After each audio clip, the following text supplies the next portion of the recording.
हाँ, जो हमारा पिछला क्वेश्चन था उस क्वेश्चन में मतलब आप इधर वाला जो पहला कंडीशन मैंने लिखा था उसको आप हटा भी सकते हो, कोई ज़रूरत नहीं है। लॉजिकल थिंकिंग के साथ आप 5x माइनस 3x लिख के डायरेक्ट दूसरा वाला सॉल्यूशन लिख सकते हो और आंसर ला सकते हो। लेकिन हाँ, आगे आपको वो चीज़ें बहुत मदद करने वाली है, ठीक है। चलिए इस क्वेश्चन पे आते हैं। ये बहुत अच्छा क्वेश्चन है, ठीक है। इसमें बहुत कुछ सीखने को मिलेगा। देखिए, Ruby has 3 times as money 2 rupee coins as C has 5 rupee coins. Ruby के पास 3 टाइम्स 2 रुपीज़ कॉइन है, as C has 5 rupees coin. मतलब अगर उसके पास 5 रुपीज़ कॉइन जितनी भी है उसका 3 टाइम्स उसके पास 2 रुपीज़ कॉइन है। पहला यहाँ से लेकर यहाँ तक की बात क्लियर हो गई। If C has a total rupees 88, अगर उसके पास 88 रुपीज़ है टोटल, तो हमको बताना है how many coin does she have of each type. तो आपको बताना है कि 2 रुपीज़ की कॉइन उसके पास कितनी है और 5 रुपीज़ कॉइन कितनी है। बहुत अच्छा क्वेश्चन है, चलिए उसको प्रोसीड करते हैं। इसमें भी कुछ सीखने को आपको मिलेगा, ठीक है।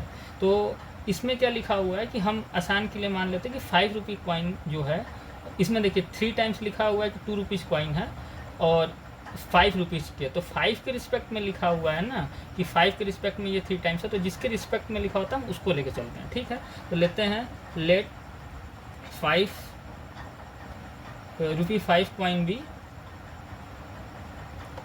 बी एक्स, रुपी 5 कॉइन बी एक्स है। देन रुपी 2 कॉइन बी 3x। बात क्लियर है। अब क्या बोला गया है, अब यहाँ से बहुत क्लियर चीज़ है। अभी यहाँ सबसे इम्पोर्टेंट चीज़ है कि आपने ये क्या निकाला, ये कॉइन निकाला, ये कॉइन है, ये कॉइन है, ठीक है। तो आपने निकाला कि ये 3 टाइम्स है 5 के कॉइन्स के, 5 कॉइन्स x है तो ये 3 टाइम्स है। अब अगर हम ये लिखें अकॉर्डिंग टू क्वेश्चन लिख के, अगर हम ये प्रोसीड करते हैं कि 3x plus 5x equal to 88, तो ये चीज़ें हैं बिल्कुल गलत। पूछिए क्यों गलत है, क्योंकि यहाँ x है और ये 3x है। तो अगर ये क्या है, ये कॉइन है, ये कॉइन है और ये रुपीज़ में है, ये क्या है, रुपी है। अगर आपको आप इनको इक्वेट तभी कर सकते हो जब ये भी रुपीज़ में कन्वर्ट हो जाए। तो इसको रुपीज़ में कैसे कन्वर्ट करोगे, कैसे करोगे। अगर ये x कॉइन है, आपके पास 5 का x कॉइन है, तो अगर मान लो आपके पास 2 रुपये कॉइन का है, 2 रुपये 5 का है, ठीक है। तो आप इसको 5 से मल्टीप्लाई करोगे तो 10 रुपीज़ होगा, ठीक है। अगर आप इसको 1 से अगर आपके पास एक कॉइन है तो आप 5 से इंटू करोगे तो 5 रुपीज़ होगा। तो आप क्या करोगे, इसको मल्टीप्लाई कर दो 5 से, इसको 5 से मल्टीप्लाई कर दो तो ये रुपीज़ में बन गया ना। जितना कॉइन है उसको 5 से इंटू कर दोगे। अगर 2 कॉइन है तो 10 रुपये हो गए, अगर 2 कॉइन्स है तो 10 रुपीज़, अगर 1 कॉइन है तो ये 5 रुपीज़। तो जितने भी कॉइन हैं आप कॉइन को 5 से मल्टीप्लाई करोगे तो ये तो रुपीज़ में बदल गए।